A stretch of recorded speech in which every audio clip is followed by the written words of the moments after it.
I was in the middle of pouring coffee when the message came through. No subject. Just a photo. My son, Jacob, 10 years old, is sitting alone on the cracked stone steps of a church. His backpack beside him, legs folded in, chin to his chest.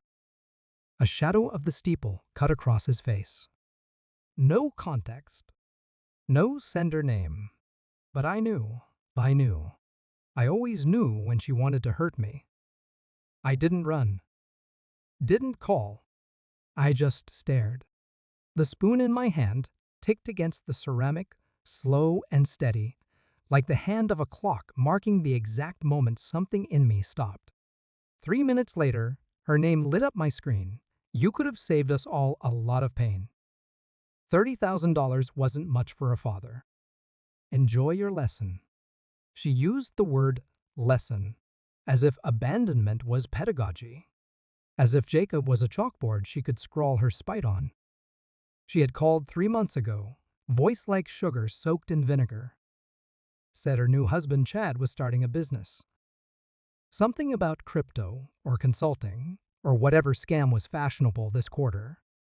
I told him you'd help, she said casually, like I owed her support for the man she cheated on me with. She said it with Jacob in the background, humming, playing completely unaware he was about to become collateral. I refused. Calmly, not out of anger, not out of pride, because I saw what she was really asking. She didn't want money. She wanted power. The next week, visitation got strained. Jacob seemed confused, distant. He said they were too busy to drop him off. Sometimes he'd call me from her phone late at night, whispering like he wasn't supposed to. Then nothing. For 2 weeks, silence. And then the church steps. That photo, that lesson, I didn't confront her. Not yet. She expected rage. Accusations. A scene. I gave her silence. Instead, I focused on Jacob.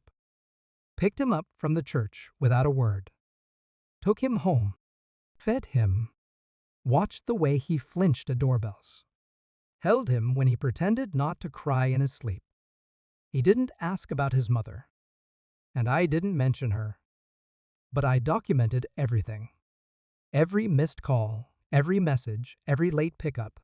Security footage from the church. Medical reports noting stress indicators in Jacob's behavior. I filed for emergency custody and psychological evaluation. While she posted filtered smiles with Chad, I was quietly building a case sharp enough to bleed. And then I found the receipts. Not just financial ones, though those helped. Digital ones. Messages between her and Chad. Conversations where they laughed about making him me beg. They called Jacob a pawn. Used the word like it was a strategy session. That was the last night I felt warmth in my chest. 3 months after the church. Family court. Polished floors. Sterile air. She walked in, dressed like motherhood, all pastels and pearls. Chad stood beside her like a mannequin who'd learned to smirk. They didn't know what I had. My lawyer handed the judge the file neatly tabbed, time-stamped. The judge barely blinked, just flipped pages like he was scanning instructions for a machine someone else had already broken. Then he spoke. Full custody awarded to the biological father. No visitation without court-supervised therapy.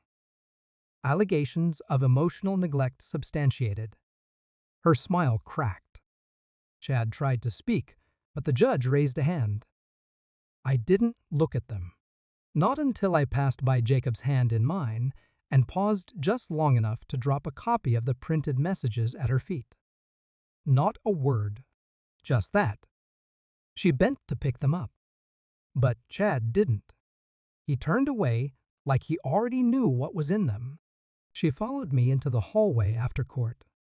Voice trembling, mascara already streaked. I didn't mean to hurt him, she said. It was you. You made it impossible. I turned slowly. I looked at her like a stranger. You used a child, I said. Calm. Bear. That's not something you get to walk back from. I was desperate. You were strategic. I leaned in, not angry. Just final. You thought hurting Jacob would break me. But all you did was show a judge who you really are. She gasped like she might faint. I walked away before I saw if she did. Jacob sleeps peacefully now. No more checking the door. No more whispering. I don't speak of her in this house. He doesn't ask. Maybe someday he will, and I'll tell him the truth.